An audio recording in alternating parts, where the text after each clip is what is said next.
It's election night in Cardigan. 6 candidates on the ballot.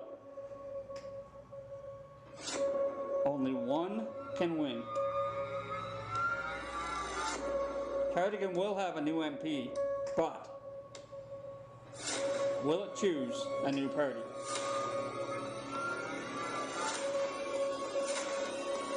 Will Kent MacDonald continue the Liberal dynasty? You have to fight for your own. And if you do not fight for your own, you lose. Or will James Allward become the first Conservative MP in Cardigan since Pat Binns? We have an even more outrageous situation in Prince Edward Island. Consumers are paying 55 cents per litre for diesel at retail pumps, while our neighbours in New Brunswick are only paying 36 cents. There are others to watch for as well. Lyn Theo of the NDP. Adam Harding of the People's Party. Maria Rodriguez of the Green Party. And independent candidate Wayne Phelan.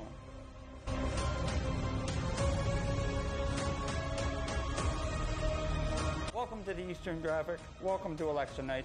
It all starts now.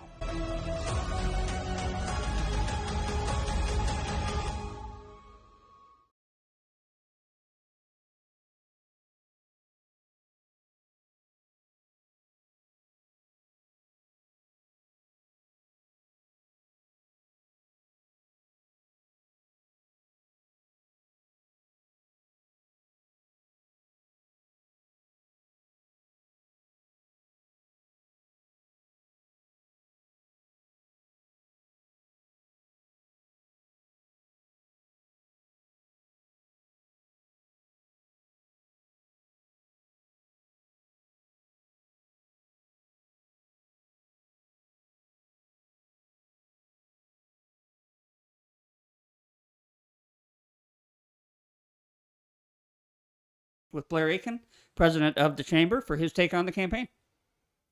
So we're joined now by Blair Aken, president of the Eastern PEI Chamber of Commerce.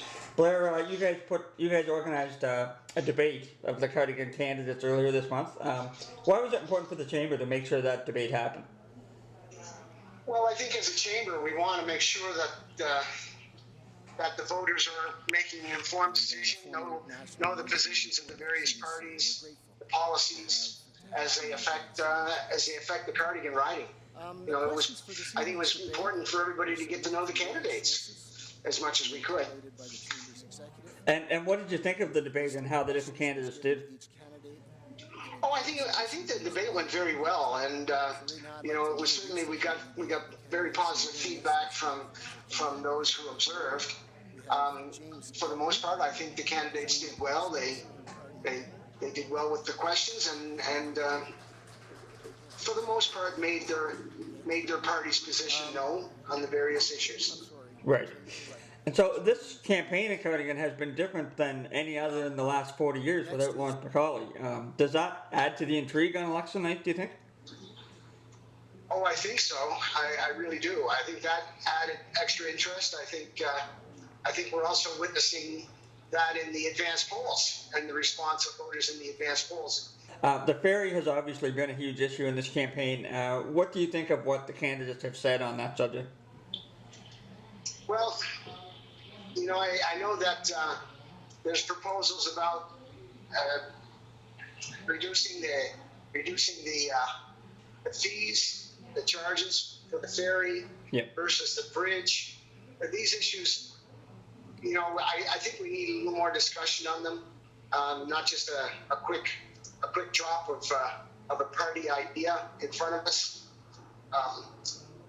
As a chamber, I think we're a little bit worried about the balance between the cost of using the ferry versus the cost of using the bridge.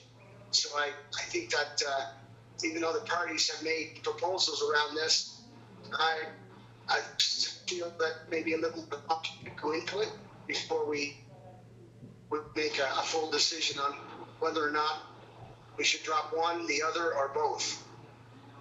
Right. All right, that was all I had for you, Blair. Thanks for joining us.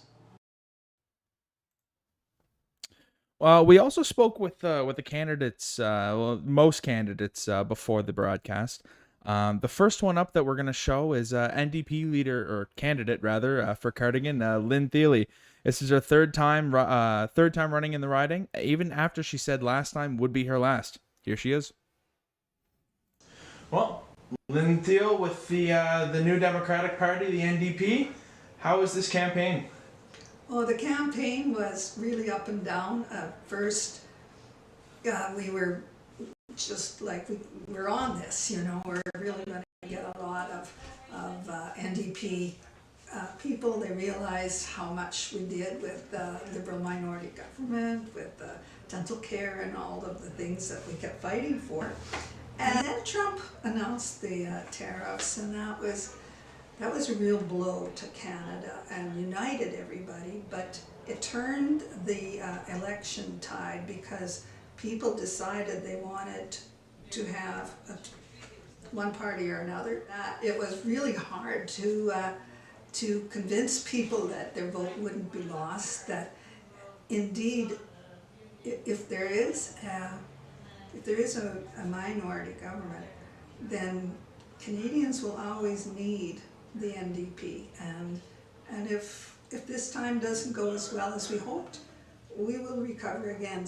So yeah, you just mentioned you've been going door to door for over a decade now. How has it been this year? Islanders are always so kind at the door, and I was a lot of the times my team said, don't go to doors unless you have somebody with you. So a lot of times I was just putting the card in the door. I found that, especially if you went to seniors, they were up on the news, and they were ready to ask questions and listen to answers. I think I enjoyed those the most.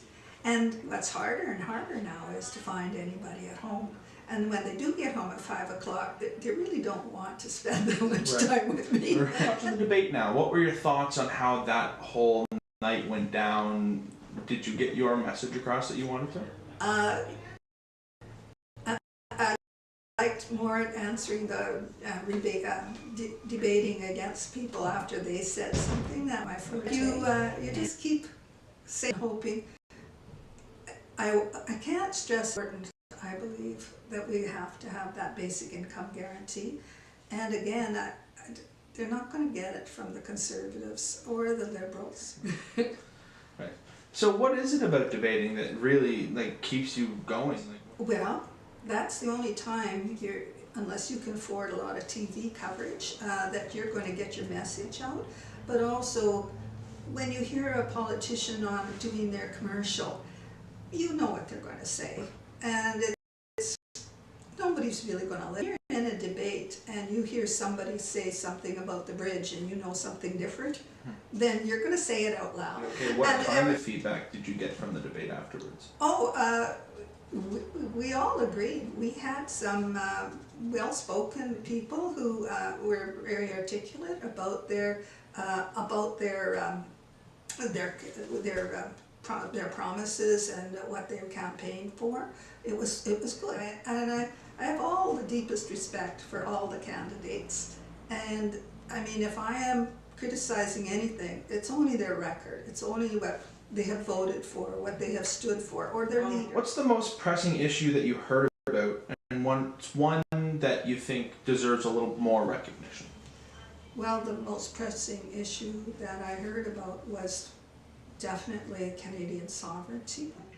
What I don't think is getting enough recognition is that while the two major leaders, Mark Carney and Pierre Poilievre, they are thinking about the highest banks and all the institutions and where the big money is, frankly.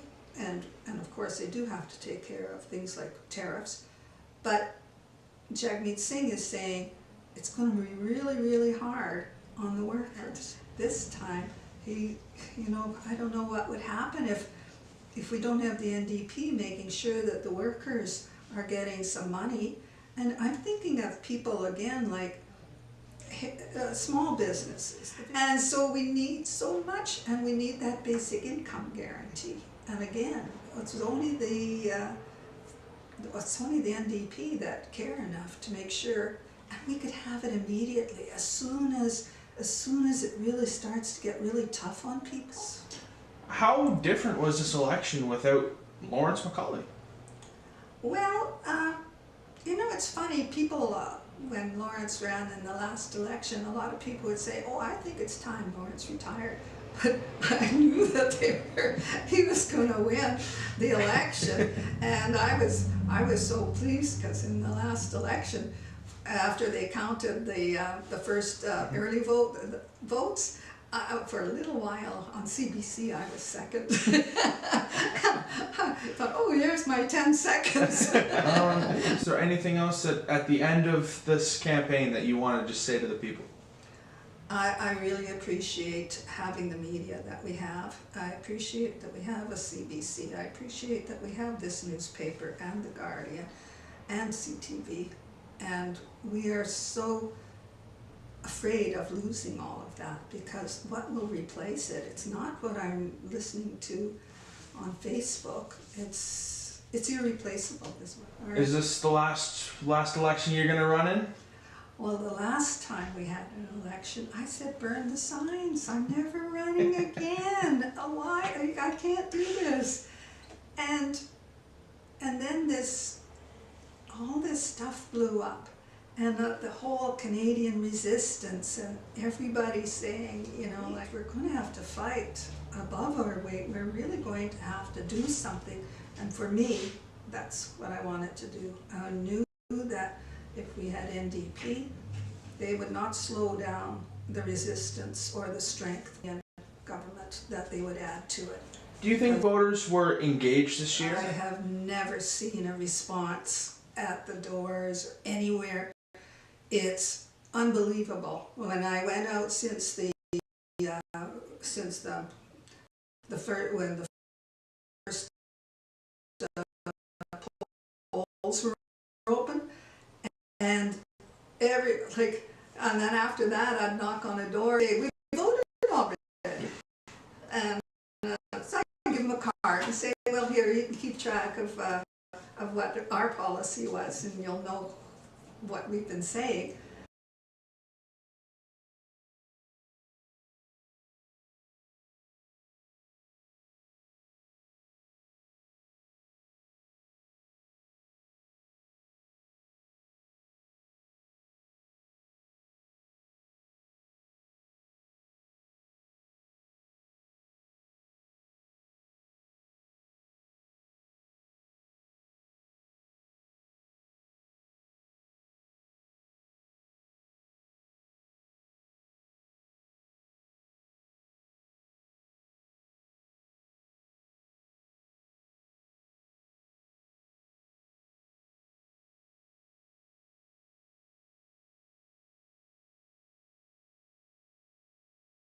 Okay, folks, excuse the technical difficulties here.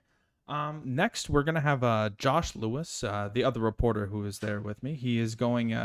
He's currently going to the curling club here in Montague, and he's going to provide some live coverage of the polling station that's there as they close here in about 20 minutes. So yeah, I will be back with you in just one moment.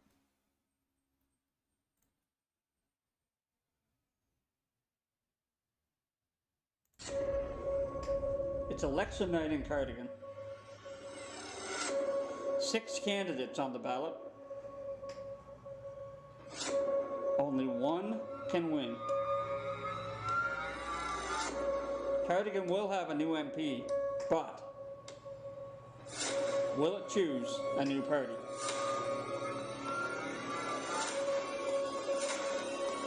Will Kent MacDonald continue the Liberal dynasty? You have to fight for your own. And if you do not fight for your own, you lose. Or will James Allward become the first Conservative MP in Cardigan since Pat Binns? We have an even more outrageous situation in Prince Edward Island.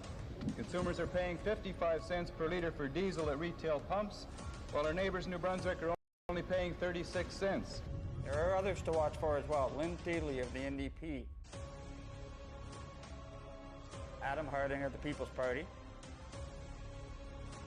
Maria Rodriguez of the Green Party. And independent candidate Wayne Phelan.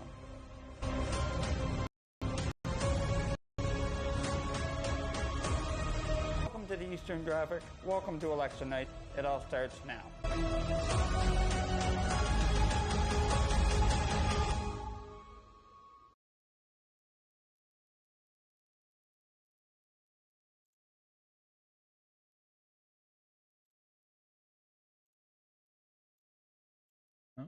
Oh, okay. Hello?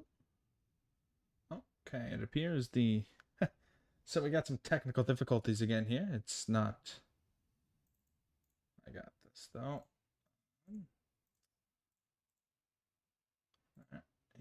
He is on Zoom. There we go. Okay. Okay. Well, Josh, what's it looking like over there? Well, it's a steady stream here of voters coming into the doors of the Bonington Curling Club. The lineup is not out the doors, but that's probably a good thing. People are able to get in and cast their vote and get out quickly. So just a reminder, there are just under 20 minutes left before the polls close here at 8:30. Advanced polls for Cardigan, there were almost 11,000 registered voters who came out in advance, which is 34% of all registered voters in Cardigan, which is quite a number. We'll see if that trend continues here tonight. But just a reminder, if you are in line at 8:30 when the polls close, you are allowed to vote. Back to you, Carl. Right on. Thanks so much, Josh. Well, yeah, that is right. One of the candidates that you can vote for is the Green Party's Maria Rodriguez. Maria, this is her first time as a candidate, and she's originally from Venezuela, and she moved to Canada 30 years ago. She learned how to speak English and earned her PhD in animal sciences from McGill, while also working a full-time job and raising 4 children as a single mother. She's also the Green Party's agriculture critic. Here is what she had to say. It's trying to do some door knocking, at least a couple of streets in every community, but it's not easy because it's social. You quickly run out of time. And the other thing that we're seeing is how polarized the electorate is, right? The people say, it's almost as if people are voting against something and not for something. What has been the biggest challenge for you in your first I guess election? Yeah, it's my first election, and I participated in other elections as a volunteer, and I think the challenge is to with a very small team to cover whole fair riding and of course a very limited budget because the Green Party is a small party, right? And then there is some ridings that are stronger for Green candidates, and Cardigan, it's not traditionally a riding where the Greens have done a lot. So we are doing what we can, and we are having good conversations with voters. How has your experience been with the community? I enjoy having this door-to-door conversations and talking with people. My problem is that sometimes you get talking with somebody and then you spend so much time and they say, well, you need to move to the next. And that is very challenging. So what's been your favorite part about the campaign so far? My problem, my favorite part is perhaps it should be my least favorite, more efficient, because I like it more campaigning in the countryside and the small rural places, but that doesn't lend itself unless you have a big team of people who are just telling you go here, go there to talk to this voter. That doesn't lend yourself to be very efficient because of the distance. And what has been the main concern that you've heard from people when you've been going door to door? Oh, where do I start? Okay. First of all, the situation with the economy, the tariff, and what's going to happen. And I've been hearing of our industries. Cardigan is pretty rural, and some part has agriculture, and people are concerned about what's going to happen, and the uncertainty of it one day you hear, oh, there's tariffs, the other day, oh, it's just the up and down and the uncertainty that is getting to people. We need to strengthen our internal economy, our industries, and sovereignty, and diversify our trade. But everybody's saying the same, right?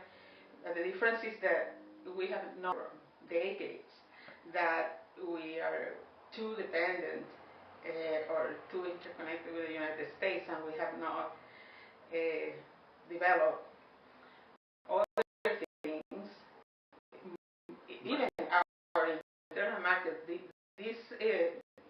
right now, everybody talks about the interprovincial trade barriers, and supposedly the liberals are going to eliminate them by Canada.